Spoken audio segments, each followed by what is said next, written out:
Welcome to the Hangry Games Arena, where Kelly Brewster, the author of What's Eating You and host of the Hangry Games, is shaking up the weight loss world.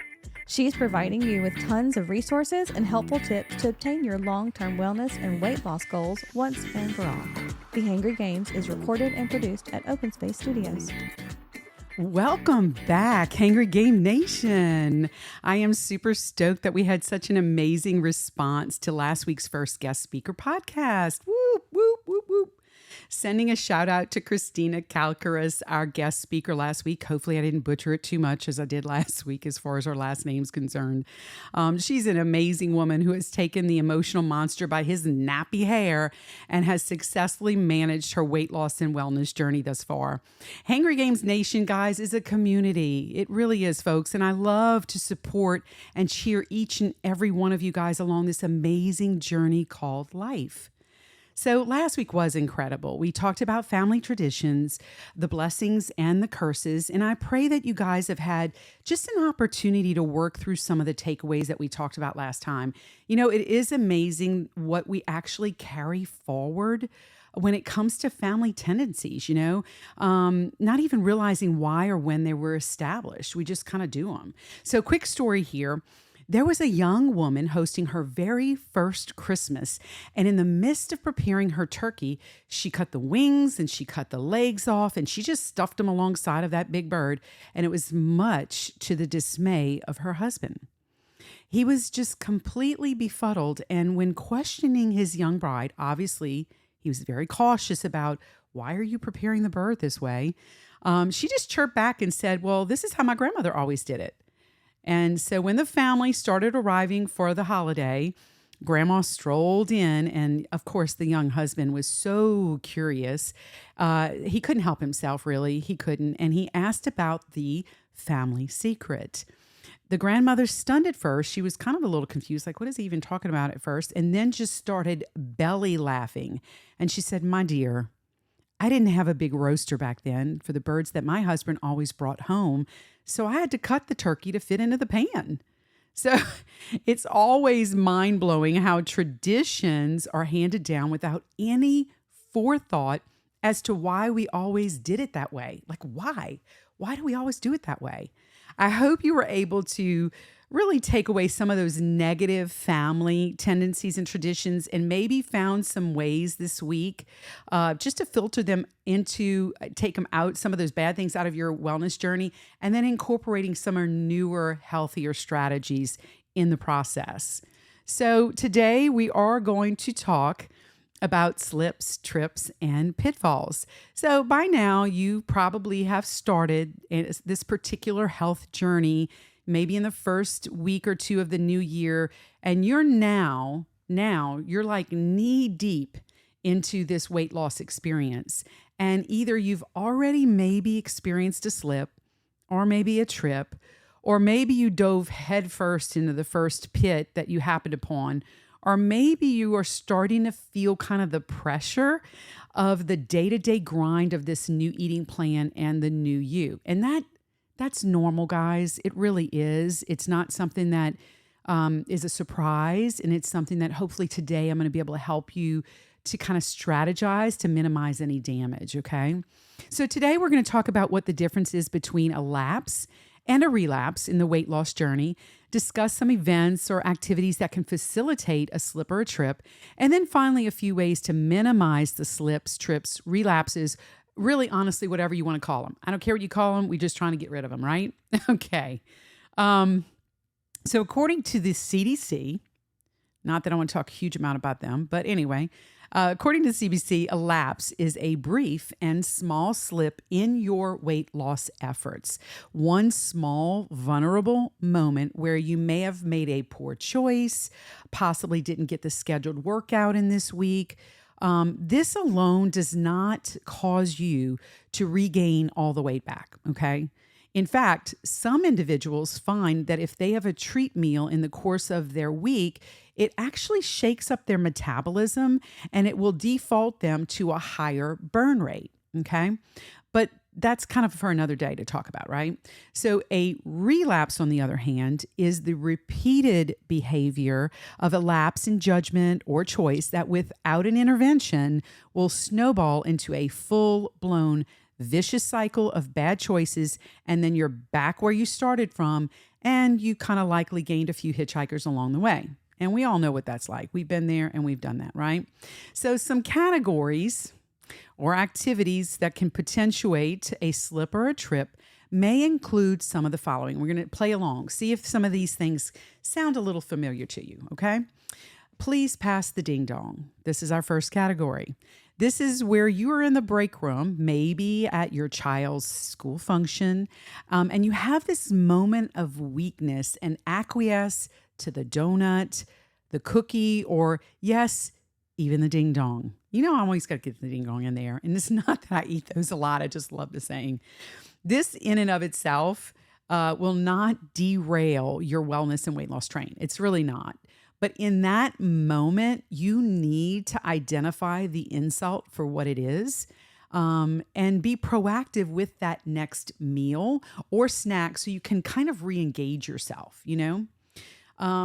You want to re-engage yourself kind of immediately. Like, so as soon as you identify it, glass check yourself. Okay, wait a minute. That wasn't something that I was planning on doing. It was definitely a reactive choice that I made.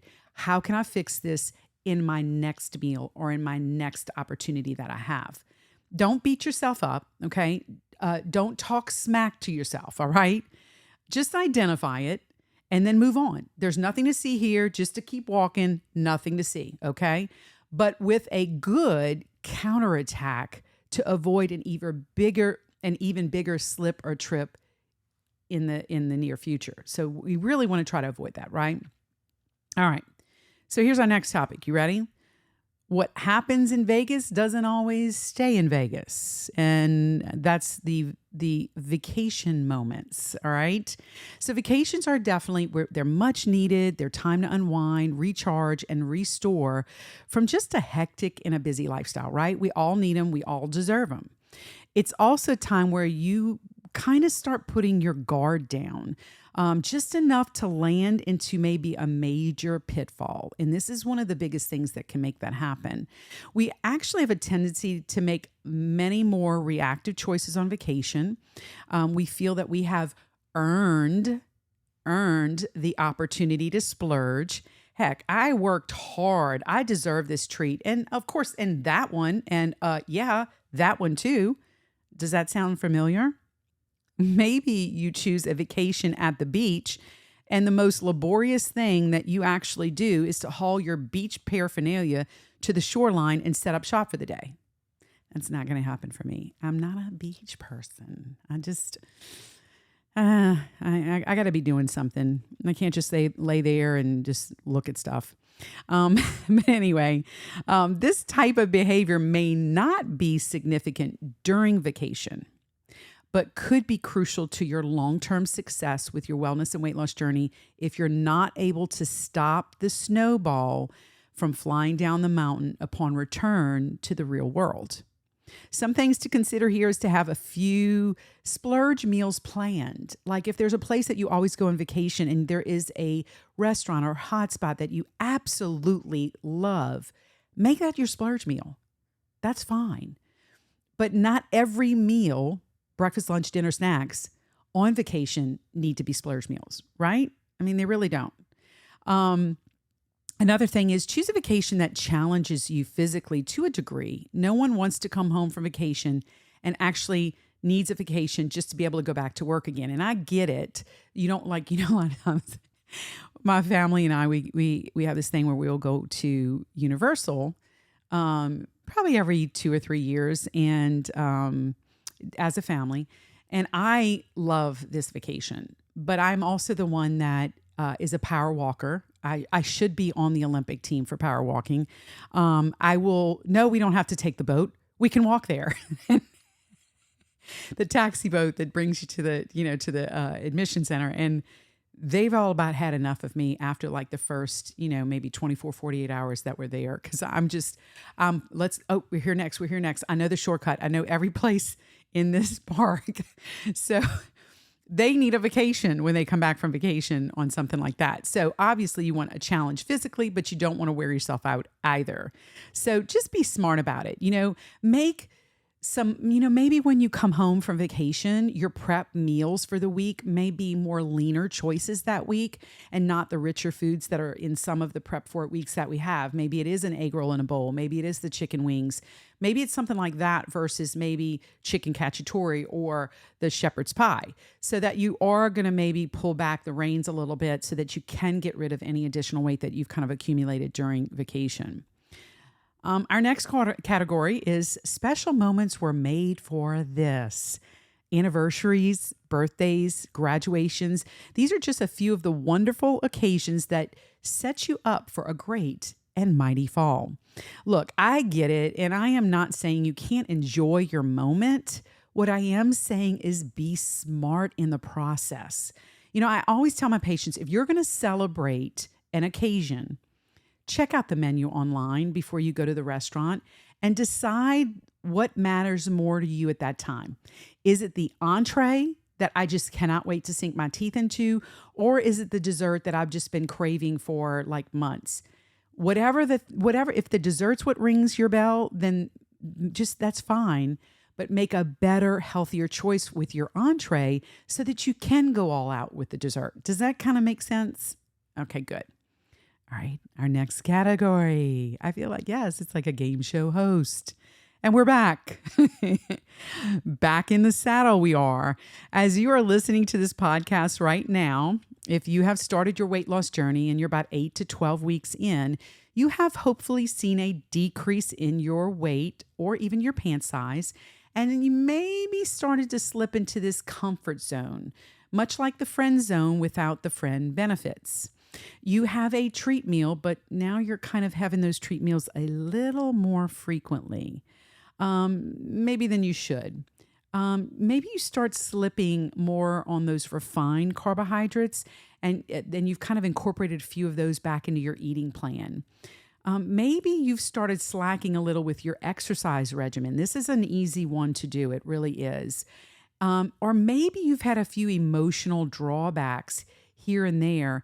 And heck, Kelly, my scale looks good. I've done all of that, and my scale is fine. I haven't lost any weight. Everything fits great. Okay. It may not happen right away, but you will start to see the needle on the scale climb instead of fall. And that in and of itself is not a good thing, because then it starts getting in your head, right? So all of these scenarios that we've talked about, these categories, all have one thing in common: an inability to establish a mechanism to minimize the damage that occurs with a slip, trip, or a pitfall, okay? Now, the analogy that I use with my patients is this. If I was going to blow up a building, okay, Siri, seriously, let me just say for the record, I am not wanting to blow up anything, maybe just a little tannerite on a holiday, what have you. I'm just trying to make a point. I won't just throw a bunch of dynamite into a building, turn around, light it up, and turn around and walk away, right? Why? Because if I do that, it's going to blow up and it's going to create a lot of collateral damage. In fact, a lot of these companies that plan demolitions, they're very calculated about where they put the dynamite because they're trying to create an implosion and not an explosion. What? Okay. They are strategic in where they put this dynamite, because when they do blow the building up, it will implode onto itself, fall into itself, which will minimize that collateral damage.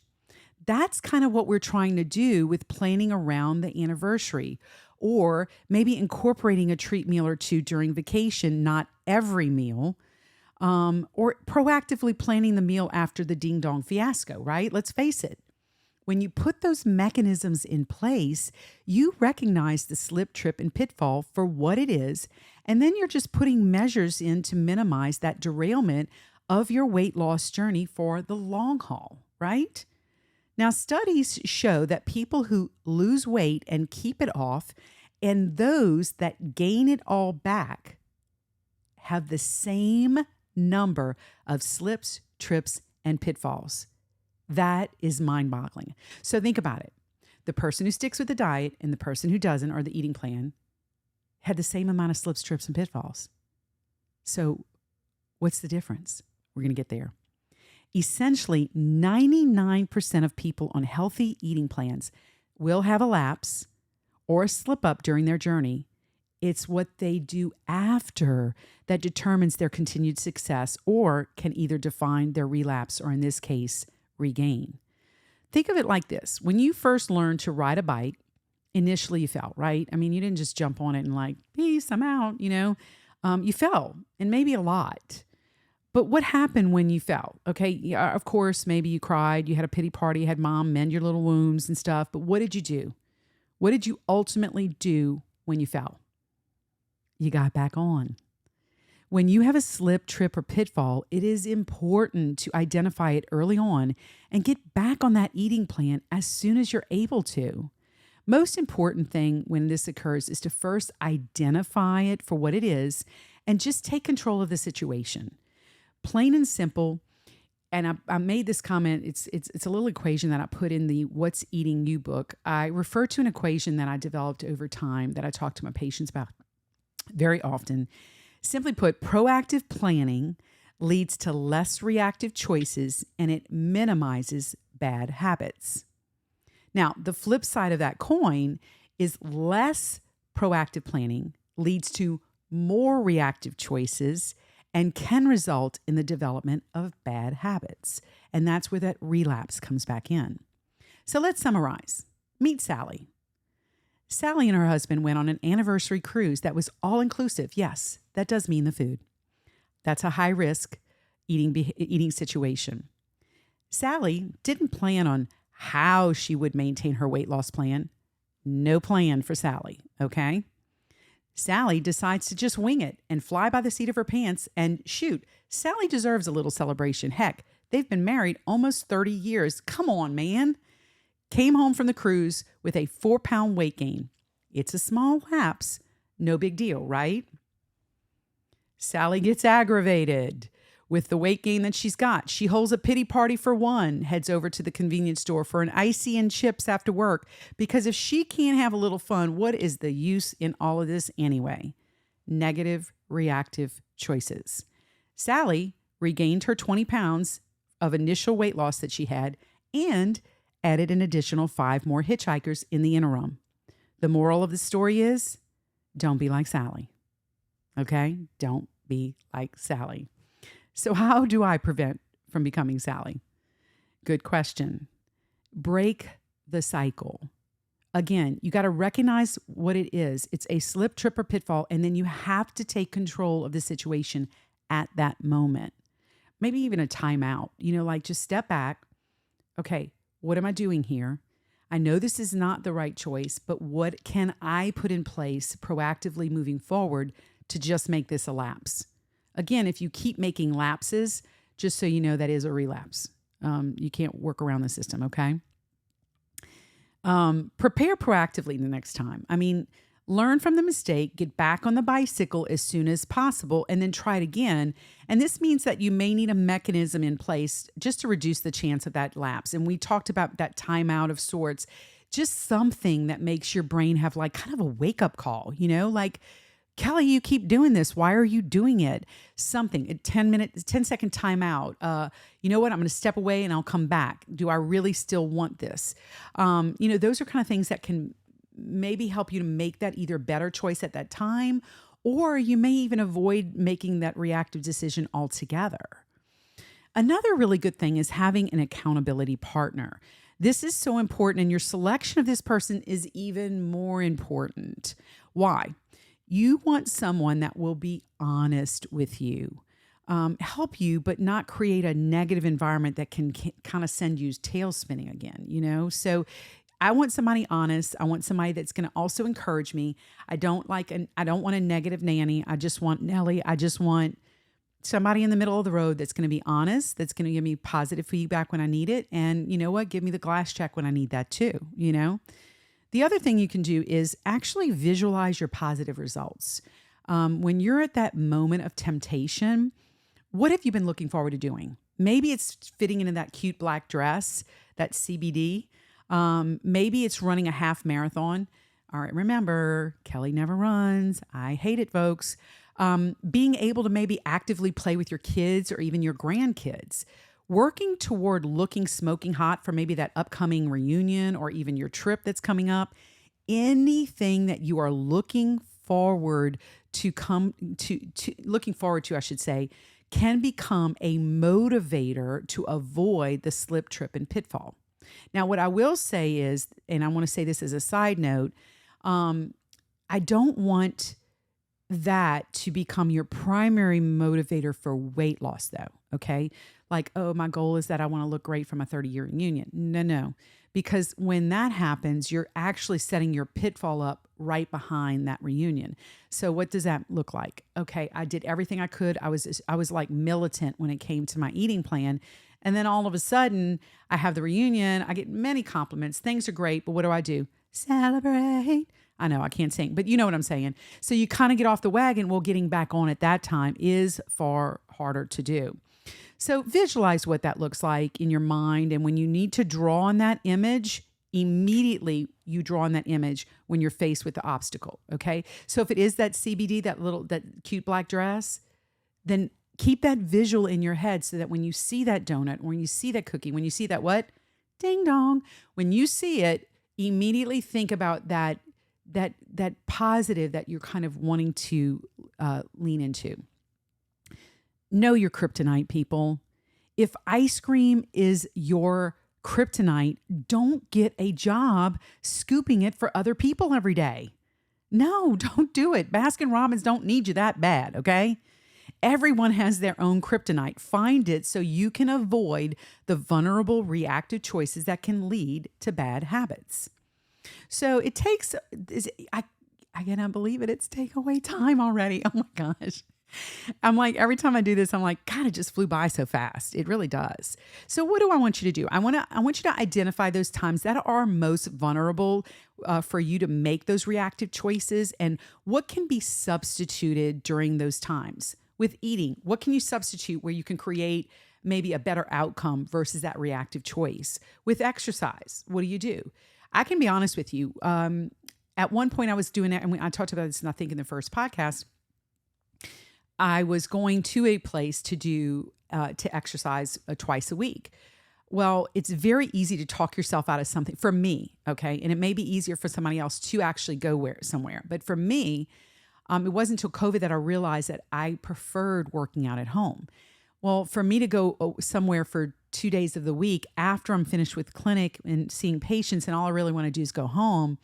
So for me, what I do to make sure I don't have a reactive choice and avoid my exercise, when I get home, I change out into my workout clothes. I walk upstairs, I put my phone on my treadmill. Because what happens? Your phone's with you all the time, right?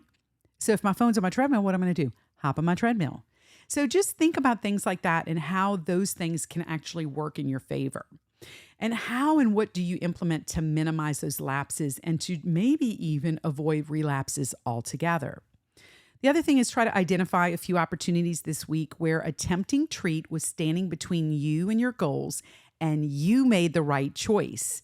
And when you find that moment, what did you do to respond and implement that as your ongoing strategy, right?